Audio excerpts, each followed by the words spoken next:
Empty your heart of the world and fill it with Allah. Abdul Qadir Gilani. This powerful statement teaches that spiritual peace begins when we remove excessive love of dunya from our hearts.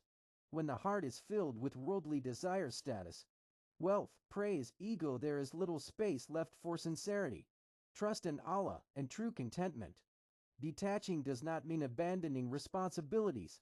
It means removing obsession and dependence on temporary things.